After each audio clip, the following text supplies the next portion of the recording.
Welcome to Tip Tuesday. I'm Mark Suadonik, Textile Applications Specialist with Graphic Solutions Group. Today's tip is going to be about production efficiency on press. And what I mean by that is right by my machine, I have everything I need that I'm going to use during production. What I mean by that is, next to my machine here, we have everything that we need for our production run right at a hand's reach away. So you're not spending time walking around the shop looking for a roll of tape, looking for white balls, looking for pallet tape. It's all right here next to the machine. As you can see, I have my selection of flood bars, my squeegees with different durometers. I have my adhesive, I have latex gloves, all my screen tapes. I have ultimate cleanup cards for on press.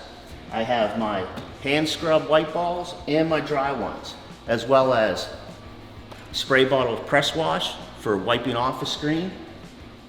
We also have our roller squeegee at a hand's reach when it's not on the press, M&R hot head, which we'll use but we don't keep on the machine at all times, and we have our selection of mask pallets, which are so popular right now. For more information and tips on screen printing and apparel decorating, visit gogsg.com and follow us on social media, and we'll see you next week.